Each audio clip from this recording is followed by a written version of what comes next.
Hello વિદ્યાર્થી મિત્રો, કેમ છો? તમારું સ્વાગત કરું છું. હું લઉં છું ધોરણ 10 ગણિત અને એની અંદર પ્રકરણ 4 દ્વિઘાત સમીકરણ.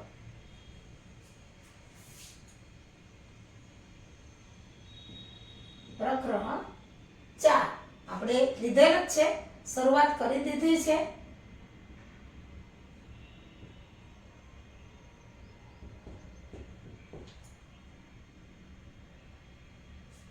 હવે એની અંદર હું લઉં છું સ્વાધ્યાય 4.1, જે તમારા પાઠ્યપુસ્તકની અંદર પાના નંબર 36 ઉપર આવેલું છે.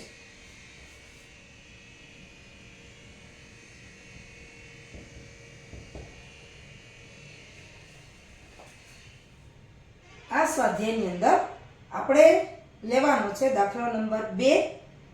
એની સૂચના આપી છે કે નીચે આપેલ પરિસ્થિતિઓને દ્વિઘાત સમીકરણ સ્વરૂપે દર્શાવો. જે બીજો દાખલો છે એનો આપણે ચોથો પેટા વિભાગ પહોંચ્યા છીએ. તમારા પાઠ્યપુસ્તકમાં જોતા જાઓ. સ્વાધ્યાય 4.1 દાખલા નંબર 2 એનો ચોથો પેટા વિભાગ. એક ટ્રેન 480 કિલોમીટરનું અંતર અચળ ઝડપથી કાપે છે.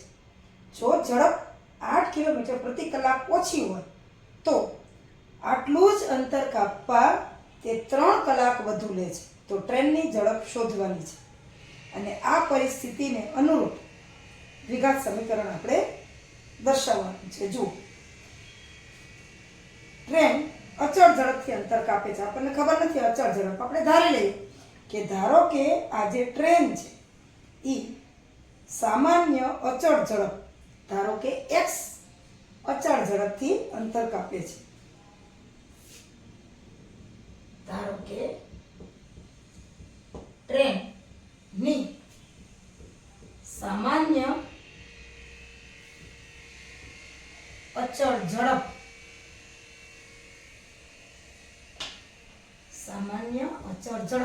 x કિલોમીટર પ્રતિ કલાક છે. 1 કલાકમાં એ x કિલોમીટર અંતર કાપે છે. હવે આપણે વિજ્ઞાન ભણી ગયા છો, એમાં ઝડપનું સૂત્ર આવતું હતું. કોઈ પણ પદાર્થ ગતિ કરતો હોય એની જો ઝડપ આપણે શોધવી હોય તો ઝડપ બરાબર અંતરના છેદમાં સમય.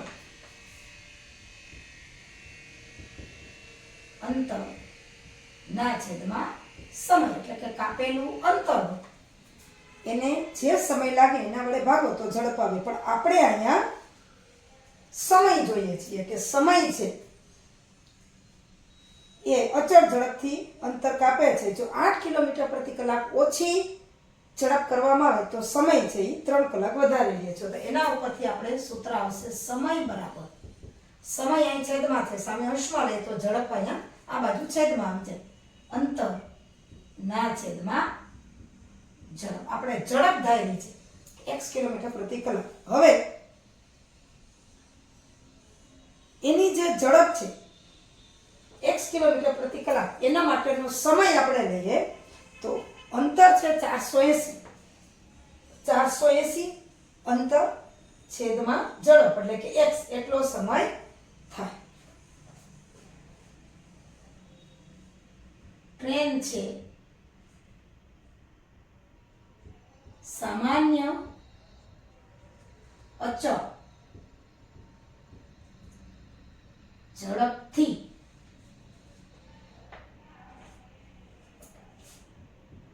ગતિ કરે ત્યારે લાગતો સમય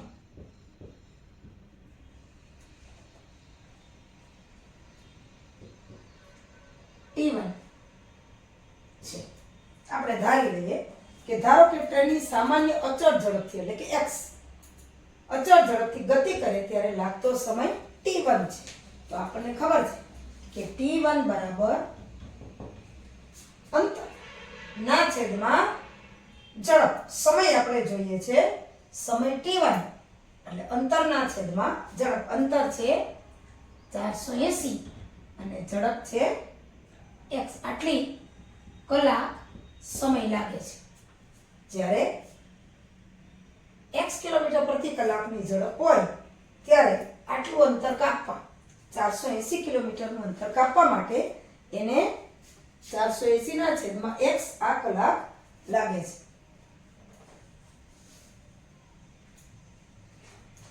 હવે આપણને કીધું છે કે જો ઝડપ 8 કિલોમીટર પ્રતિ કલાક ઓછી હોય તો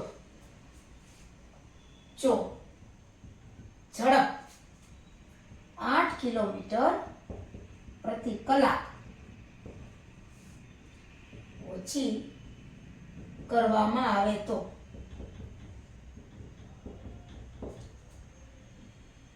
નવી ઝડપ કેટલી થશે તો કે x ઓછા 8 કિલોમીટર પ્રતિ કલાક થાય. જો 8 કિલોમીટર ઓછી કરવામાં આવે તો x હતી એમાંથી 8 બાદ થાય એટલે x ઓછા 8 કિલોમીટર પ્રતિ કલાક થાય. તો હવે નવી ઘટાડેલ ઝડપથી ટ્રેન ગતિ કરે ત્યારે લાગતો સમય ધારો કે t2 છે.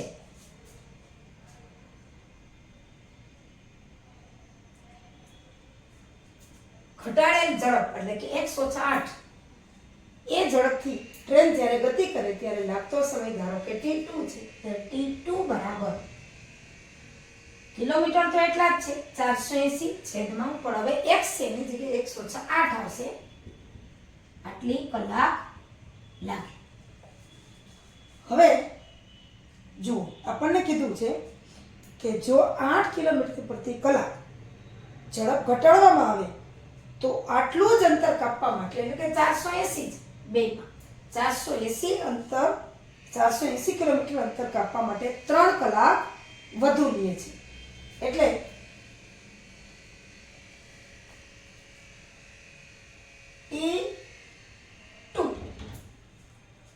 t1 કરતા 3 કલાક વધુ લે છે એટલે કે t1 + 3 આ સમય છે એ આમાં 3 ઉમેરી એટલો સમય થાય છે એટલે t2 બરાબર t1 + 3 થાય.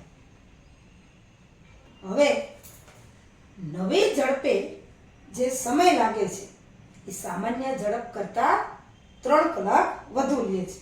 કે નવી ઝડપે લાગતો સમય એ સામાન્ય ઝડપે લાગતા સમય કરતા 3 કલાક વધારે છે. એટલે નવી ઝડપે કેટલો સમય લાગે છે તો કે t2 આપણે આગળ પણ જોઈ ગયા. સામાન્ય ઝડપે કેટલો સમય લાગતો તો કે t1 તો t1 માં 3 પ્લસ કરીએ એટલે કે ઉમેરીએ એટલી ઝડપ લાગે છે. હવે જુઓ હવે આની આપણે કિંમત મૂકી દઈએ તો કે t2 શું હતું 480 ના છેદમાં x ઓછા 8 એટલે t1 તો કે 480 ના છેદમાં x વત્તા 3. હવે આને આપણે સાદુરૂપ આપવાનું છે. જો અહીંયા x ઓછા 8 છે અહીંયા x છે 3 છે એના છેદમાં કાંઈ નથી એટલે 1 છે એટલે લઘુત્તમ સાધારણ અવયવ x આને ગુણશે x ઓછા 8 આને ગુણશે એટલે 3 છે એને x પણ ગુણશે અને x ઓછા 8 પણ ગુણશે અને વચ્ચે બરાબર છે એટલે છેદમાં ક્યાંય આવશે નહીં. એટલે કે 480 x બરાબર આ 480 x ઓછા 8 વત્તા 3 x અને x ઓછા 8 આવી રીતે લઘુત્તમ સાધારણ અવયવ આવશે. હવે આને આપણે સાદુરૂપ આપવાનું છે. જુઓ ફરીથી આના લઘુત્તમ સાધારણ અવયવ આવશે x ને x ઓછા 8 આના છેદમાં 160 છે એટલે x વડે ગુણે, આના છેદમાં x છે એટલે 160 વડે ગુણે, પણ 3 ના છેદમાં કાંઈ નથી એટલે 1 છે એટલે x અને 160 બે વડે ગુણશે. હવે આપણે આને સાદુરૂપ આપવાનું છે. જો 480 x બરાબર 480 ગુણ્યા x એટલે અહીંયા પણ 480 x ઓછા, હવે જો 480 ગુણ્યા ઓછા 8 એટલે ઓછા આવશે. આપણે સાઈડમાં કરીએ 480 ગુણ્યા 8 8 0 0 88 64 ના 4 વધી આવી 6 8 ચોક 32 ને 6 38 એટલે કે 3840. હવે 3x ગુણ્યા x એટલે 3x નો વર્ગ વત્તા આવશે 3x નો વર્ગ અને 3x ગુણ્યા ઓછા 8 એટલે 8 તેરી 24x પણ માઈનસ ઓછા 24x. હવે બરાબરની એક બાજુથી બીજી બાજુ બધાય સમીકરણોને લઈ જાય એટલે આપણે દ્વિઘાત સમીકરણનું સ્વરૂપ આવી જાય.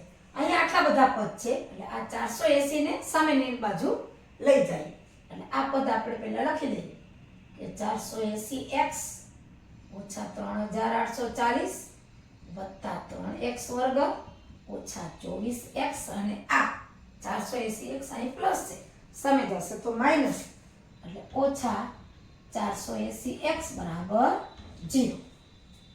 હવે જો 480x પ્લસ 480x માઈનસ એટલે નીકળી જશે. હવે અને ક્રમમાં ગોઠવીએ તો x વર્ગ વાળું પદ પહેલા 3x વર્ગ ઓછા 24x ઓછા 3840 બરાબર 0. જો 3x વર્ગ ઓછા 24x ઓછા 3840 બરાબર 0 એ પણ દ્વિઘાત સમીકરણ સ્વરૂપનું જ છે, પણ આપણે તમે જુઓ તો ત્રણે ત્રણ પદ છે એમાંથી 3 સામાન્ય નીકળી જશે. બધાય 3 ના ગુણાકારમાં છે.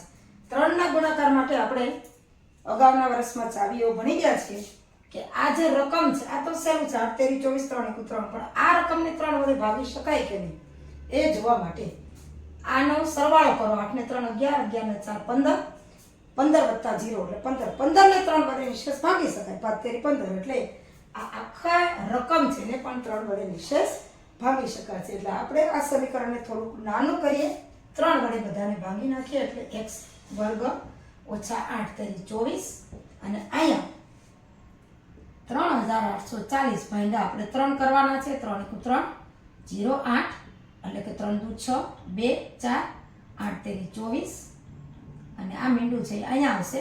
આ આપણે રફકામ કર્યું છે એટલે 1280 3 વડે ભાગીએ તો 1280 બરાબર 0. આ જો આ સમીકરણ છે એ આપેલ જે પરિસ્થિતિ છે એને દ્વિઘાત સમીકરણ સ્વરૂપે દર્શાવે છે.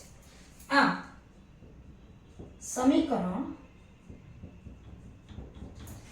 x વર્ગ ઓછા 8x ઓછા 1280 બરાબર 0 એ આપેલ પરિસ્થિતિને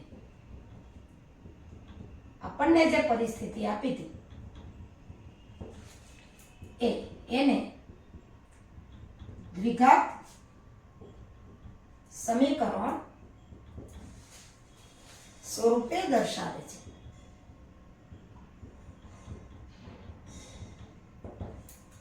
અને આ જે દ્વિઘાત સમીકરણ છે એના ઉકેલથી આપણે x છે શોધી શકીએ છીએ, જેના ઉકેલ વડે ટ્રેનની અચળ ઝડપ ટ્રેનની સામાન્ય અચળ ઝડપ એટલે જે આપણે ધારી હતી એટલે કે x કિલોમીટર પ્રતિ કલાક આપણે જે ધારી હતી એ x કિલોમીટર પ્રતિ કલાક શોધી શકાય.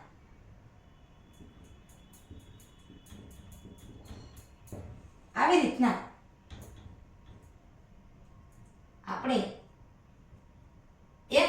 શોધી અને અચળ ઝડપ છે એ ટ્રેનની શોધી શકીએ છીએ. આપણને જે પરિસ્થિતિ આપી છે એ પરિસ્થિતિ પ્રમાણે આપણે દ્વિઘાત સમીકરણ બનાવ્યું અને દ્વિઘાત સમીકરણ પરથી આપણે x શોધી શકીએ. x છે આપણે ધાર્યા. એટલે આ જે સમીકરણ છે એ સમીકરણ છે એ આપેલ પરિસ્થિતિને દ્વિઘાત સમીકરણ સ્વરૂપે દર્શાવે છે. અને એના ઉકેલથી આપણે જે જોતું હોય અચળ ઝડપ જોતી હોય કે એમાંથી 8 કલાક ઓછી કરી છે એ ઝડપ જોતી હોય આપણે મેળવી શકીએ છીએ.